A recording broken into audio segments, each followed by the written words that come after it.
Hey guys, welcome to the FiberwerX Race Shop. My name is Jason McNeil with FiberwerX, and today we're going to be doing an install on this beautiful 2022 Ford Bronco that Baja Kits Brenthal Industries has supplied us to be able to do an install on our front fenders and bedsides, which are 6 inches wide, and also the inner liners. We're going to walk you through the whole process, so let's get started.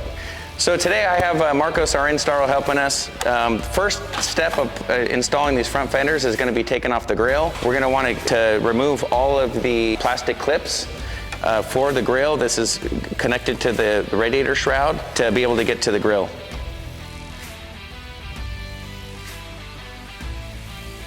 So next up, he's going to be taking off the top of the grille, loosening it so we can pop off the corners that go into the fender and remove the grille. In order to get the grille off, the last step is going to be to disconnect the water and the wiring that goes to the grille. So after we have the grille off, the next step is to get the inner liner and this flare off. So to get this flare off, there's these half moon locking mechanisms. That's the only thing that's holding it on other than these clips. When you get these unlocked, don't be afraid at all to put a little bit of pressure on these, or if not, they won't come off. So to get this bumper valance on, nothing's bolted on or anything, there's just clips. So once you have the grille off, you're gonna pull off away from the fender and away from the vehicle, clips will pop out. So Marcos is taking out the inner liner. We're gonna next go to these 3 bolts with an 8mm to take off this. Remember, you are gonna need this piece that goes between the bumper valance and the fender. So we're gonna take this off. So once you take this transition piece that goes between the bumper and the fender, you'll have one 10mm bolt that you need to take off. And then next we're gonna be taking off all the top bolts, therefore getting the fender off. These hood horns might be a little tricky for you. They do not come off this way. Once you get them off, you can see that there's 2 nuts that we loosened here. And those 2 nuts come off and the horn comes off the fender.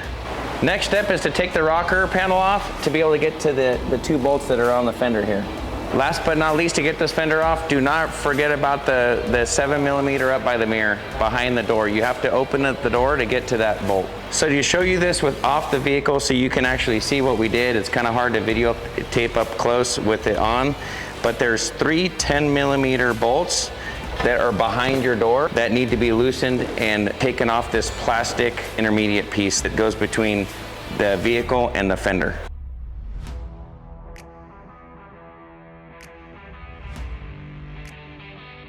One last step before we can test fit our fiberglass fender on the vehicle, Marcos will be taking off this plastic factory firewall part.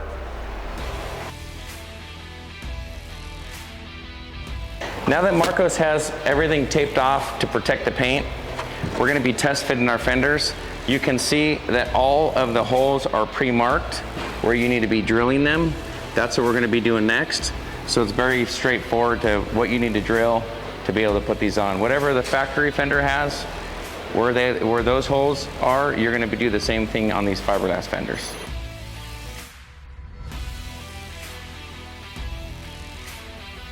So on this plastic piece, the bumper attachment to the fender, since we're not going to have the flare, the factory flare, we are going to be cutting it here. We've already done our holes. So this, obviously, I just put it on the vehicle so you guys can know. Obviously, this needs to be bolted to the vehicle, and then this goes over place. So these holes are for the factory alignment pins, and then we will be bolting here and here for the factory bumper to balance to be going back on the vehicle. One of the last steps before we put our fiberglass fender on the vehicle is very important that you put this, I would call it a mud guard for the door that goes on the inside of the fiberglass fender. You can see, just like the factory fender, it sits right there in place. We will be attaching this to the fiberglass fender before install. And then remember, you have your 3 10mm bolts that joins this to the vehicle. So next thing, with the fender loose, bolts in place, you're gonna wanna take your hood down, gently shut it, and checking the rear gap alignment, push the fender into place, and tighten down. One of the last steps before we can close the hood and be done underneath the engine compartment would be to attach the factory horns back. We've already done the holes, just a matter of setting it in there and tighten up the nuts underneath. Now that it's time to put the grill on, you can see that we've done our notching and it's ready to receive the grill. It's a simple click in and putting the clips back in the middle here. One last step as you're putting the grill on, make sure you don't forget to hook up your windshield wiper and your camera connection. We've already showed you that the plastic piece has been attached to the fender. What you're gonna do with this bumper valance, because there's no bolts that hold it on, it's just strictly clips, is come on from the side, hit it into place, a light tap, and it clicks right in. So with this inner liner swap, this is our factory inner liner. We use the same seat clips as the Ford factory did. So we took the seat clips off of this factory inner liner, we put them on our fiberglass inner liner, and the same bolts or screws screw in through the fender to the inner liner. We have our inner portions attached to the body. So you have a solid inner liner. It's flexible. It's used with resin that is it's flexible. We add a flex into the resin. That way you can get it in here nicely. And it's got a nice black shine, black gel coated. So yeah, looks really, really factory. Really happy how this thing turned out, and it's going to protect a lot of the electronics in the engine compartment in this vehicle. So now that we have the front wrapped up, what we need to do is take off the back of the shell for the quarter panel install. What we need to do is take off 4 bolts per side to take off the factory top.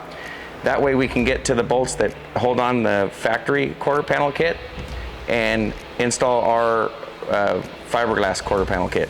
So after loosening the 4 per side torque bolts, there are 2 more on the top, 1 per side, before getting the camper off.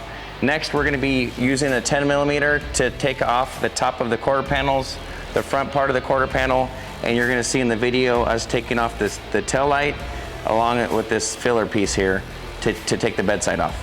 Just like the front valance, this little piece next to the tail light and this bumper cap are just clipped in, so you just grab it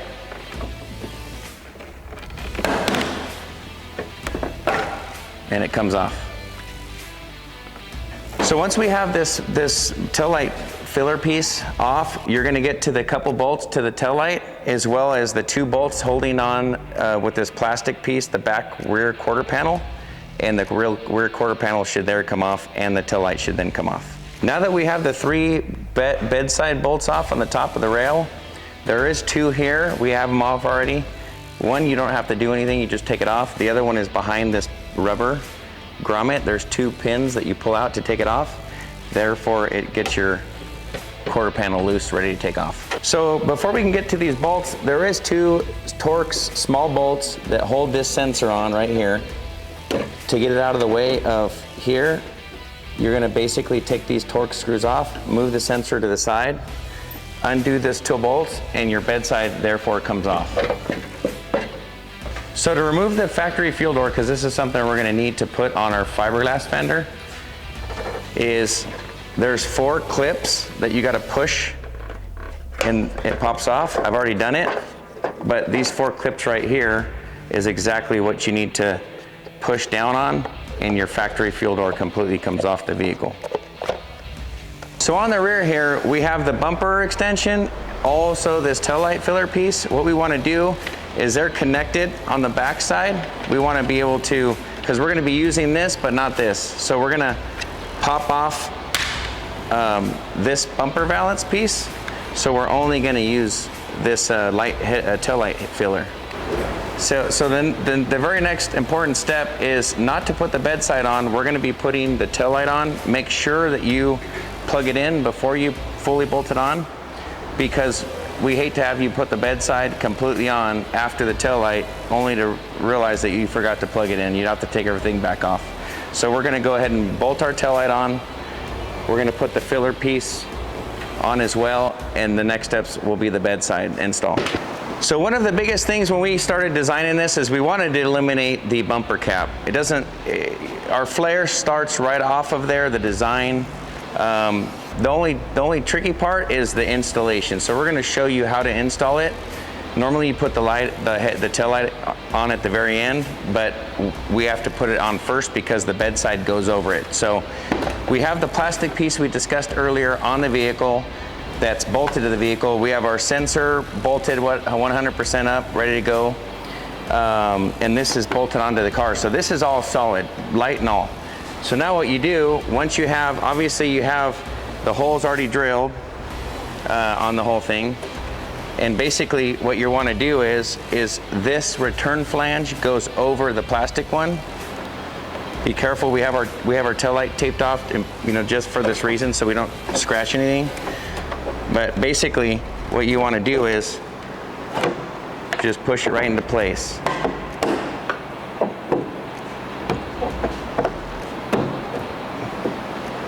And really, I mean, it will stay on there.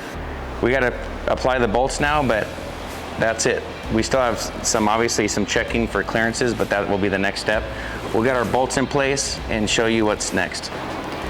So on this inner lip for the fiberglass, it's more important that you're gonna have to shave this down. This is the only really work that you gotta do to the bedside as far as trimming or shaving or anything like that. And it's because we send it to you thick that you can make it thinner.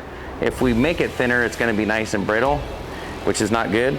But we wanna make sure that we get this clearance right, because your tailgate's gonna shut here, and we're gonna have to bolt it up here. We check the clearance, we'll show you where we check the clearance. We know that this is right, everything's lining up right. So we need to drill the hole through this plastic piece and put a nut and washer and bolt in there.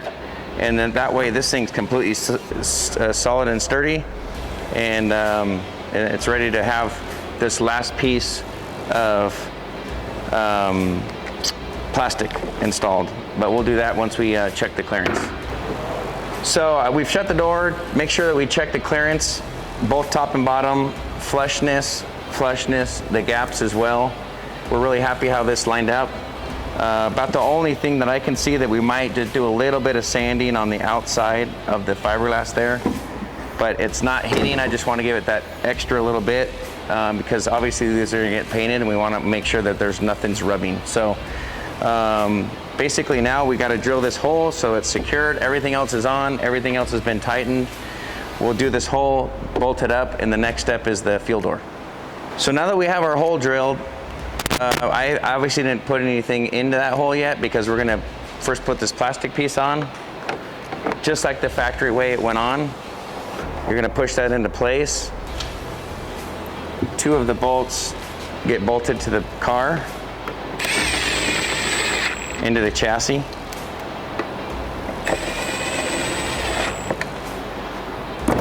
And then you have these clips that have the bolt going through them.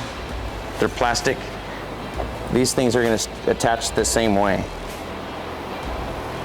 So basically loosen them, the center, you push them through, and then you tighten them.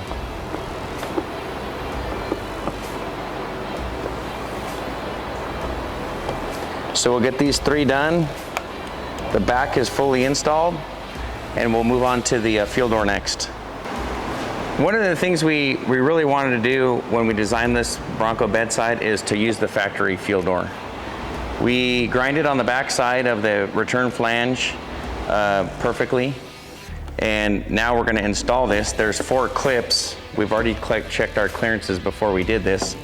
You can't obviously put the fuel door on with this whole bedside as we did with the lights and everything, because your fuel door gets in the way. I'm sorry, your fuel filter. So basically what we want to do is open it up.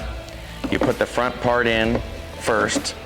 You're gonna click it into place. You'll hear a couple clicks, and you can see, if you want to bring the video, Ortiz, that this is a push style fuel door. You can see the fitment's very nice. You can see how the fuel door works just in its factory spot with the fuel neck coming right out the center.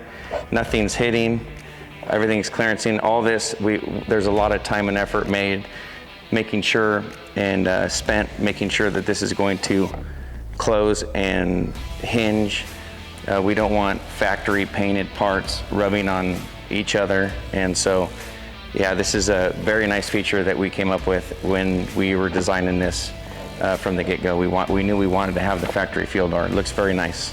So now that we have the quarter fender done, this is the last piece of the puzzle. This is our door swinging extension. We didn't want to come all the way to the front. Why? Because it's very difficult to have that installed and have your door handle work at the same time. So this piece here gets mounted with double-sided M3M tape. The most important part is to make sure that the surface, this is the surface that's getting mounted to the vehicle, is nice and clean. We're gonna do a nice little Scotch-Brite. Make sure the surface is clear from any kind of debris. And Marcos is gonna give me some acetone. We're gonna wipe the surface down, make sure that the 3M tape adheres very well. And next is the 3M. We'll put the 3M on this part, line it up to the door, and install it. Just as important as cleaning the part for the door, it's important that we clean the door for the part. So just a real quick wipe down just in the area that this is gonna stick to. We peel off the 3M tape. Now that we have our 3M tape properly applied, we peeled off the backing for this side. It's ready to be installed.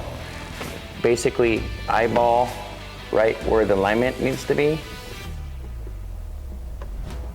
And start from the top down. Not doing a lot of pressure, that's barely just sitting on there. You can still move it around a little bit. And then right when you have it right where you want it, then you push and hold. Probably a good idea to do some blue tape, maybe even get it out the sun, maybe do a heat cycle just before you hit the road.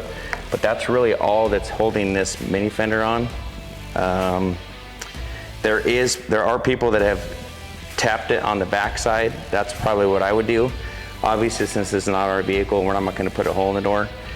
The one that we did last week just had the bolt backing tape on both sides, and it worked great. So very, very happy with the 3M tape and how it's held up so far. Really never have used it in the past. So far on the install that we've done last week, it's been really good.